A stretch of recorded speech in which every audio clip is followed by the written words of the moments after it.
Hello and welcome back to the course on blockchain. And today we're moving on to a new topic. We're talking about signatures, private and public keys. It's very interesting in blockchain how just as you think you've gotten your head around something else pops up. So we've already covered off transactions, UTXOs, fees, and the balance or how the wallet works. And now we're still in the space of transactions, but we've got a new angle at which we need to approach it. And let's do it. Let's get straight into it. All right, so this is where we left off previously. We understood what UTXOs are and how the balance, in quotation marks, is calculated, even though it actually doesn't exist.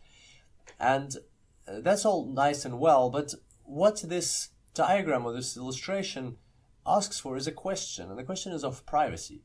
First of all, by looking at this blockchain and all the transactions, I can clearly see who's sending who money. Like Adlan sent me money here, Adlan sent me money here, and I can see where I'm spending it. I'm going to a bike shop, I'm going to a fruit shop, and more importantly, so there's no privacy in that sense, but more importantly, anybody can come in and for the next block submit a transaction where it says, Adlan sends Sarah money. Even though Adlan and Sarah might have no idea about it, they can just put a transaction in like that. They can calculate their UTXO, so for instance, from the whole blockchain, calculate what Adlan's UTXO is, and just put it in there and say, Adlan sends Sarah X amount, or Adlan sends the attacker X amount, which would make more sense.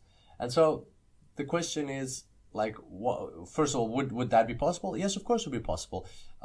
So what that person would do is they would submit that transaction, make sure they put it, they just have to calculate that Adlan has the right UTXO, put it in there, and then broadcast it, put it in their mempool. The mempool would accept it because it would calculate that the correct UTXO exists, and then that would be broadcast to all the other mempools. The miners would accept it, and then it would be put into a block, and Adlan would lose the money. So the question is, how can we add privacy to this system? How does blockchain ensure privacy so things like that don't happen and so we don't see what's going on? Well, that happens through private and public keys. Let's have a look. So when you start into cryptocurrency, you are assigned a private key, and that is like your unique identifier. That is like something that you never tell to anybody. That is just yours. That is like your password to your bank account. Then from the private key, you can generate a public key. And a public key is something you can actually share with others. That's how they will send you money. And that's how you will send them money. Well, you need your private key. As we'll see just now, you'll need your private key actually to send the money. So a public key is what you need to share with others for them to send you money. That's like the bank account, the number of your bank account. For now, let's just draw that analogy for now. You'll see that it's a bit more involved in that. So then let's say you want to send a message, and by message we can mean anything like just text, or in the case of cryptocurrencies, it is the transaction. So by message, just let's understand transaction here. So you've come up with a transaction. Let's say Sarah sends Kirill 0.7 BTC. So there's a private key. You've come up with this transaction. Instead of putting it straight into a blockchain, how can you use the private and public key to make it secure and private?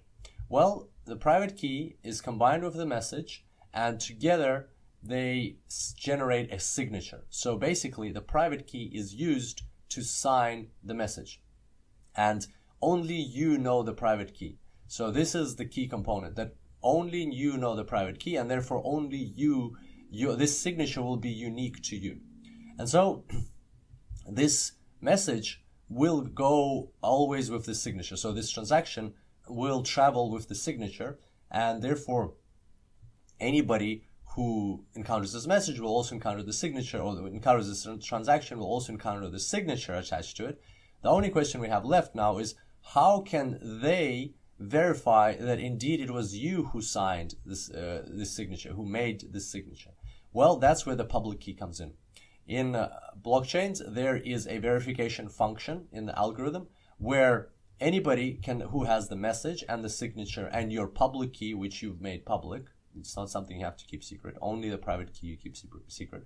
Well, if they have all three components, they can put them into the verification function, and it will spit out a yes or no. So basically what it does is it uses the public key to assess the signature, and which is attached to the message, to assess the combination signature message, to confirm or deny or decline that this message was signed by this private key. So basically the way to look at it is that even though from the public key you cannot reverse engineer the private key, like with everything what we're doing here, because it uses the SHA-256, no, it doesn't use the SHA-256 function. It uses an elliptic function. It's a different function. But basically, just like with the SHA-256, very similar situation, that from the private key you can always deterministically generate the public key, but you cannot reverse engineer the private key. So that's why you are free to share it.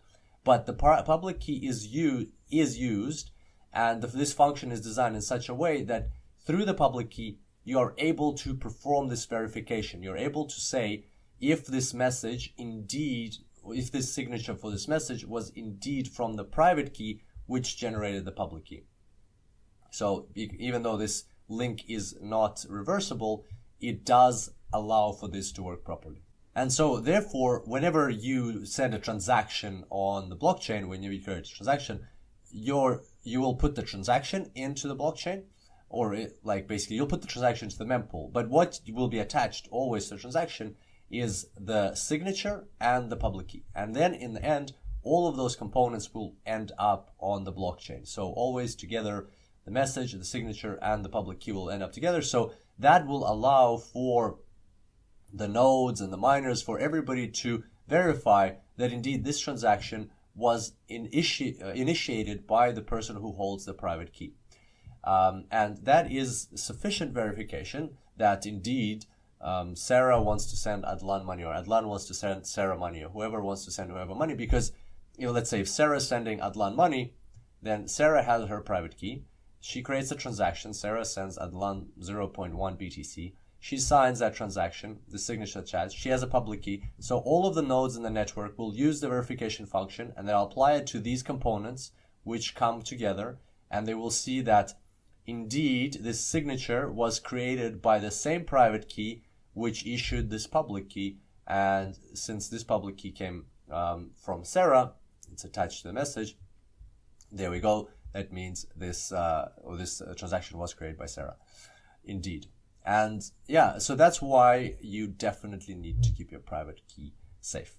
So that's the start of signatures, private and public keys. And in the further tutorials, we will delve deeper into this topic.